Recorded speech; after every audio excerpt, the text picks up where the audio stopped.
다니엘이 을레 강변에서 받은 환상의 뜻을 알고자 했을 때 가브리엘이 나타나서 그 의미를 해석해 주었습니다. 다니엘처럼 하나님의 계시를 받은 자는 그 뜻을 알기 위해서 힘써야 하고 그 말씀을 마음에 새겨야 한다고 했습니다. 그리고 계시의 말씀을 받는 자는 그 말씀을 무겁게 받아야 한다고 했습니다. 오늘 우리가 읽은 9장 말씀은 8장과 시간 차이가 좀 있습니다. 8장은 벨사살 왕이 된 지 3년이 되는 해였습니다. 그런데 오늘 본문의 1절을 보면 다리우스가 바벨론 왕이 된 지 첫 해라고 적혀 있습니다.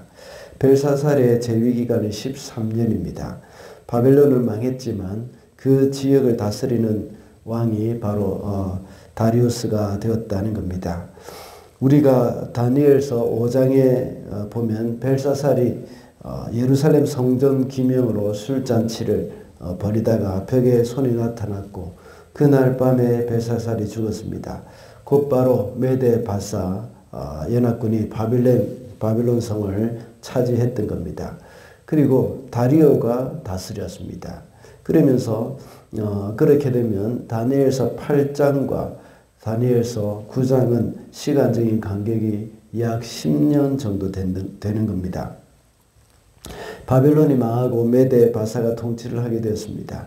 다니엘은 7장과 8장에서 본 환상 있지 않습니까? 이것이 1차적으로 이제 바벨론이 망하고 메데 바사가 세워지는 것을 통해서 이제 이루어지는 것, 하나님 보여주신 그 환상이 이루어지는 것을 보았습니다. 그리고 다니엘은 예레미야의 서책을 읽고 70년이 차면 예루살렘이 회복될 것이라는 것을 깨달았습니다. 이제 70년이 다 차가는 시점에서 다니엘은 하나님께 그 약속이 이루어지게 해달라고 이 회복의 기도를 하고 있는 것을 볼 수 있습니다. 회복을 위한 다니엘의 기도는 하나님 앞에서 처절한 몸부림이 있는 그런 간절한 기도입니다. 그래서 오늘은 다니엘의 이 기도를 통해서 회복을 위한 기도라는 제목으로 말씀을 살펴보겠습니다. 첫째로 회복을 위한 기도는 생명을 건 기도입니다. 1절 말씀입니다. 메대 족속 아하술의 아들 다리우스가 바빌로니아 나라의 왕이 된 첫 해. 1절 말씀은 모든 오늘 본문이 기록된 시간적인 배경을 말해주고 있습니다. 그것은 다리오 왕이 통치한 첫 해라고 했습니다. 다리오 왕이라고 할 때 우리는 앞서 살펴본 다니엘서 6장 사건을 떠올릴 수 있습니다. 사자굴 사건이죠. 다리오 왕이 통치한 첫 해부터 다니엘이 하나님 앞에 기도한 내용이 바로 이 내용입니다. 다니엘은 이러한 기도 제목을 가지고 매일 예루살렘을 향해서 문을 열어놓고 하루에 3번씩 기도했던 것입니다. 이것을 본 다니엘의 정족들은 다니엘의 그 지극한 신앙심을 이용해 가지고 모함을 했던 것이죠. 그래서 앞으로 한 달간 다리오 왕 외에 다른 신에게 기도를 하게 되면 사자밥이 되게 했다는 겁니다. 그러나 우리가 6장에서 본 것과 같이 다니엘은 그런 생명의 위협도 아랑곳하지 않고 전에 하던 그대로 문을 열어놓고 예루살렘을 향해서 하루에 3번 기도했던 것입니다. 이것이 바로 다니엘이 한 회복을 위한 기도였습니다. 그는 하나님의 백성이 회복되고 예루살렘이 회복되기를 목숨을 걸고 기도를 한 것입니다. 회복을 위한 기도는 사자밥이 되는 것도 두려워하지 않게 했습니다. 다니엘은 자신의 육신의 안위나 출세보다는 하나님 나라를 위한 그 기도가 더 우선이었던 것입니다.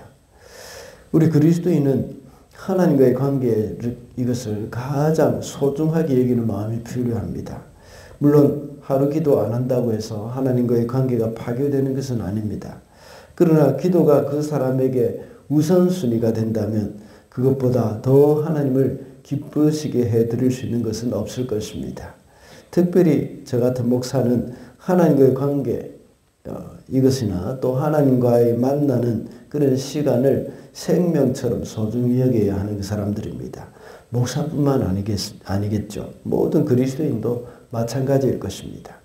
주님과 만나는 시간, 주님께 나아가면서 기도할 때에 주님 하나님의 나라를 위해서 간절한 이 기도, 이것이 바로 하나님께서 기뻐하시는 기도이고 사람의 이 기도, 이것을 통해서 우리는 사람들은 하나님의 생명력이 우리 가운데 충만하게 임하게 될 줄로 믿습니다.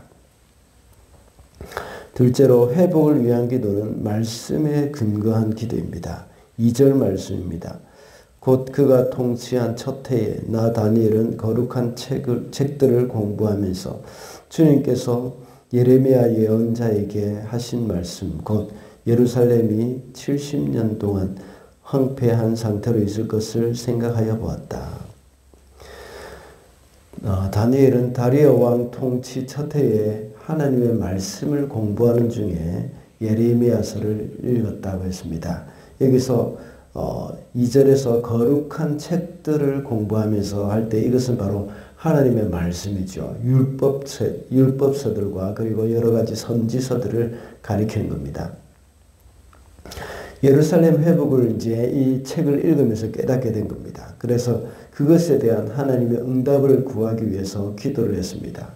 하나님의 약속의 말씀에 근거해서 하나님 앞에 기도하는 것입니다. 다니엘의 삶의 중심에는 하나님의 말씀이 있었습니다. 그가 왕의 진미를 거부했던 것도 하나님의 말씀에 근거한 것이었습니다. 그리고 다니엘의 세 친구가 왕의 신상에 절하는 것을 거부한 것도 역시 하나님의 말씀에 따른 것이죠.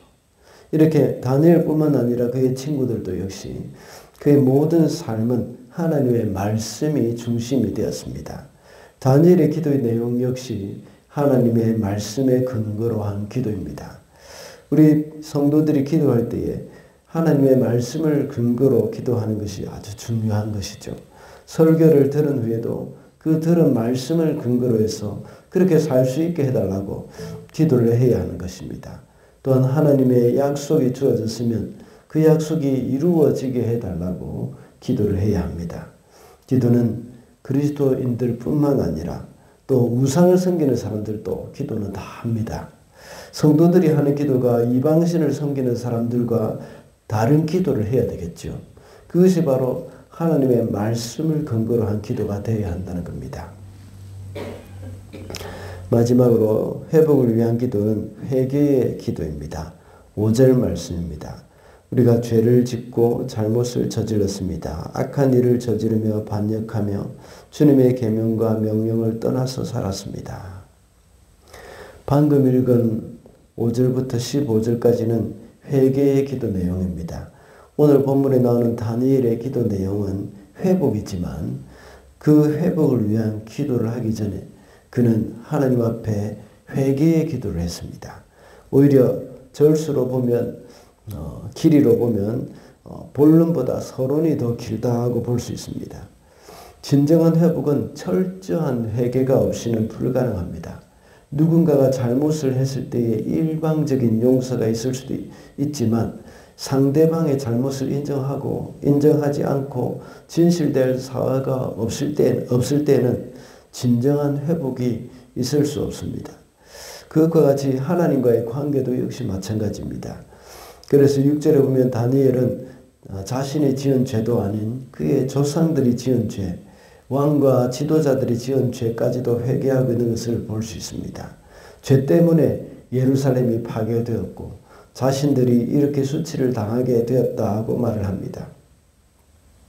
이런 다니엘의 기도는 자신을 빼고 하는 회개가 아니었습니다. 그들의 조상들의 잘못과 왕들과 지도자의 잘못을 마치 자신의 잘못인 것처럼 말하고 있습니다. 이런 기도가 먼저 이루어질 때 진정한 회복이 있을 수 있습니다. 이것이 바로 기도자의 모습입니다. 구약의 제사장의 기도가 바로 이런 기도였습니다. 백성들의 죄를 주님 앞에 가지고 가서 용서를 구합니다. 이것은 짐승의 피를 뿌리면서 하나님과의 회복을 갈구하는 것입니다. 우리가 부흥의 역사를 볼 때도 우리가 하나님 앞에 회개하는 그런 가운데 참된 부흥이 일어났고 또 하나님과의 그 회복이 일어나는 것을 우리가 부흥의 역사를 통해서 항상 보게 됩니다.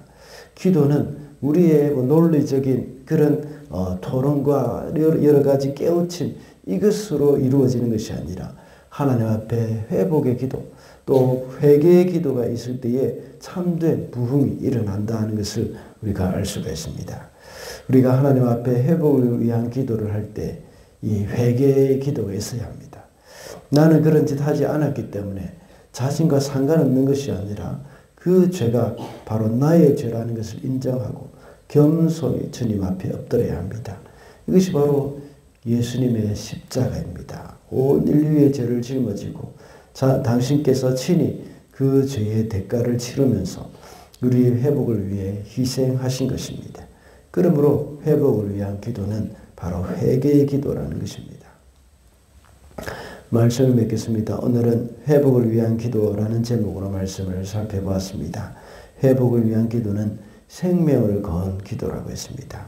그리고 말씀을 근거로 하는 기도이며 또 회개의 기도라고 했습니다. 가정과 직장과 국가와 민족을 위한 그 회복의 기도자가 되는 저와 여러분이 되시기를 바랍니다.